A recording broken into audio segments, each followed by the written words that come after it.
right, Maestro. I'm ready to get out of the ship now. We have come back to where we actually know we're forward from where we were. Right back where we started from.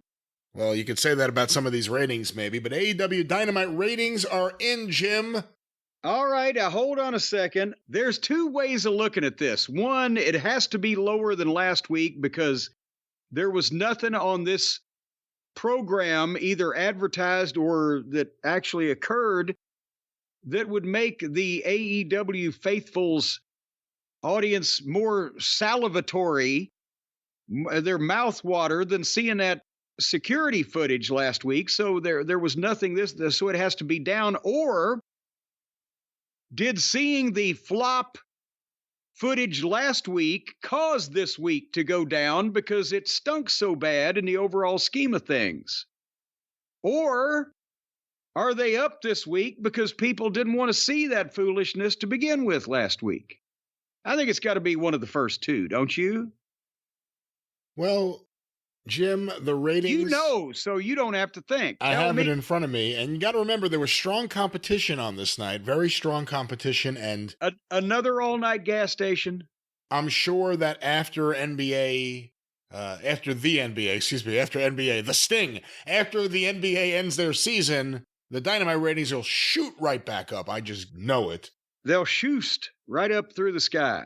AEW Dynamite on TBS, Wednesday, April 17th, 2024, 8 to 10:09 p.m. So you missed 9 minutes. Oh, boy. 762,000 viewers on average. Oh! What was last week? 8? Last week was 819, down 7% from that.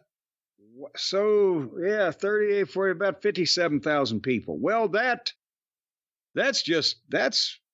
misfortunate. Where'd they start? They started with The Big Bang Theory. No, these were compiled by WrestleNomics, 8 to 8:15 p.m., Jon Moxley's live promo, Mercedes Moné's backstage promo, Willow Nightingale. I bet she is willing. Willow Nightingale. Only after a drink or two. Her backstage angle, leading into Adam Copeland and Nightingale versus Brody King and Julia Hart. 917,000 viewers. Okay, now to be fair, that is less than they've been starting with for the past few weeks, isn't it? Aren't they usually up in the higher nines coming off the Big Bang? It is below the trend. So, right there, the Big Bangers let them down. However, almost hitting perfectly with the trend is quarter two. 8:15 to 8:30 p.m., the continuation of Copeland and Nightingale versus King and Hart with picture-in-picture, the post-match with Mercedes Moné, and I can't say that with a straight face. Money. And Samoa Joe's backstage interview, followed by another ad break. 865,000 viewers. Okay, so miraculously, possibly due to the popularity that Edge once possessed, they didn't lose their ass like they usually do from 1 to 2. They only lost 35, 45, 52,000 people. Well, again, 1's lower than normal, and 2 is about where 2 usually is. So we always say take the first quarter out of the equation because of Big Bang Theory in terms of looking at the real number. Second quarter and the trend line kind of bears that out. There you go. Quarter 3, Jim, 8:30 to 8:45. The Young Bucks backstage promo. Oh, boy. Leading into their big 6-man tag match. The Young Bucks and Kazuchika Okada versus Daniel Garcia, Pac, and Penta El Zero Miedo with picture-in-picture ads. 725,000 viewers. Oh! Well, not only did they lose 140,000 people for their EVPs and their OCOD, but now by this... they can't continue to drop at anywhere near that pace, so they won't make their average. That indicates to me that a lot of people said, fuck it, I'm just turning this thing off as long as these jokers are on.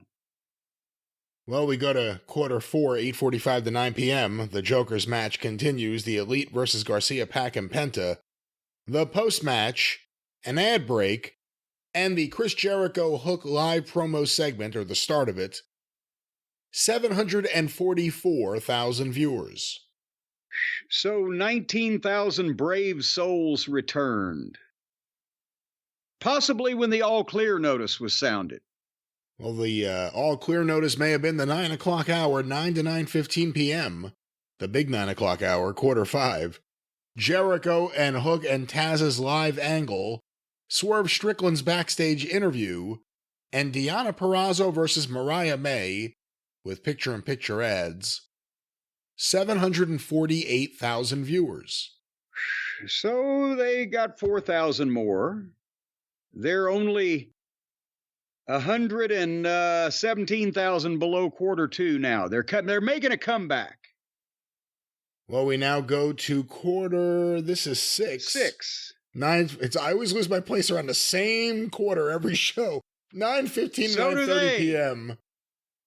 Purrazzo versus May continued with the post-match with Thunder Rosa and Toni Storm, the Bullet Club Gold backstage promo, an ad break, Billy Gunn and the Acclaim's backstage promo. Yeah, skip though, all that stuff. And the start of Orange Cassidy versus Shane Taylor with picture-in-picture. Oh boy, this could be ugly. 685,000 viewers. Oh! So Tony's favorite son, his Halloween buddy and compadre, mascot, and favorite house pet, sent him down another 15, 40, 50, 63,000 people. Well, don't forget about the women's division. Well, and they'd started the trend there, but they still had over 7. It wasn't until Pockets got in there full-fledged that they dropped below that. Well, we go now to quarter 7, 9:30 to 9:45 p.m., the continuation of Pockets versus Taylor. With the post-match with Taylor Promotions, or Shane Taylor Promotions, Christopher Daniels, Matt Seidel, Trent Beretta. Oh, good Lord. Yeah, you missed all that. The Roderick Strong video, an ad break, and the start of Will Ospreay versus Claudio Castagnoli. 707,000 viewers.